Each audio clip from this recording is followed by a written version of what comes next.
Audio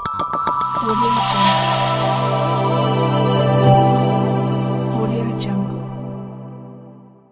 வணக்கம். காலை முரசு செய்திகள். புவனகிரியில் பிரசித்தி பெற்ற அங்காள பரமேஸ்வரி அம்மன் ஆலயத்தில் முத்தங்கி சேவை விமர்சையாக நடைபெற்றது. சிறப்பு அலங்காரத்தில் ஆலய உக்கிரகாரத்தில் வலம் வந்து பக்தர்களுக்கு அருள்பாலிப்பு.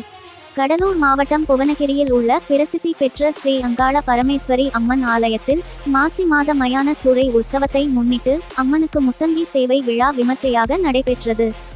ஆலயத்தில் மாசி மாத மயான சூறை உற்சவத்தை முன்னிட்டு நாள்தோறும் பல்வேறு விழாக்கள் வழிபாடுகள் நடைபெற்று வருகிறது. இந்நிலையில் விழாவின் ஒரு பகுதியாக முத்தங்கி சேவை நடைபெற்றது. இதில் மூலவர் அங்காள பரமேஸ்வரி அம்மனுக்கு முத்தங்கி அலங்காரம் செய்யப்பட்டு மகா தீபாராதனை காட்டப்பட்டது. பின்னர் அலங்கரிக்கப்பட்ட உற்சவர் சிலை கோவில் உக்கிரகாரத்தில் மேள தாளங்கள் முழங்க வலம் வந்து பக்தர்களுக்கு அருள்பாலித்தார். இதனைத் தொடர்ந்து பக்தர்களுக்கு பிரசாதம் வழங்கப்பட்டது. விழாவில் சுற்று வட்டார பகுதி பொதுமக்கள் திரளாக கலந்து கொண்டனர்.